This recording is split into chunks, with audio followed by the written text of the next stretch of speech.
Mantan Menteri Sosial Juliari Batubara dituntut 11 tahun penjara atas suap yang diduga diterimanya dalam proyek Bansos COVID-19. Sementara itu, Juliari Batubara menyatakan akan mengajukan pembelaan atas tuntutan yang diterimanya. Bisa melihat secara keseluruhan ruang persidangan ini. Dalam persidangan yang digelar di Pengadilan Tipikor Jakarta, Jaksa Penuntut Umum KPK menyatakan Juliari terbukti secara sah menerima suap dari proyek pengadaan Bansos COVID-19 tahun 2020. Untuk itu, Jaksa menuntut Juliari dengan pidana penjara 11 tahun dan denda 500 juta rupiah subsidiar 6 bulan penjara. Selain itu, Jaksa juga menuntut Juliari membayar uang pengganti kepada negara senilai 14 miliar 557 juta 450 ribu rupiah, serta mencabut hak politik selama 4 tahun selama terdakwa menyelesaikan hukuman pidana.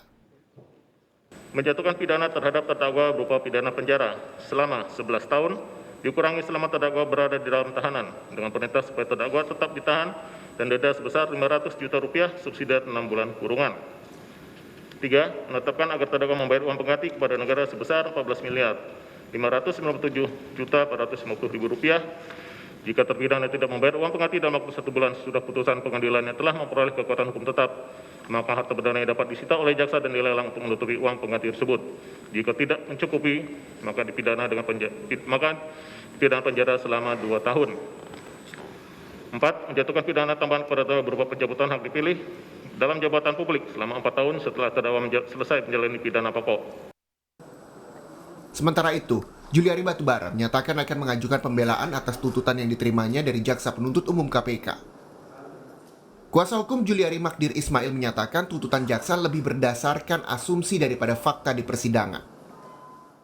Di hadapan persidangan, kita mendengar sejumlah saksi yang mengatakan bahwa uang yang mereka serahkan kepada Matius Joko Santoso sekitar 7 miliar atau 6 miliar sekian rupiah. Akan tetapi tuntutan ini seolah-olah ada uang berdasarkan keterangan saksi sebesar 32 miliar rupiah.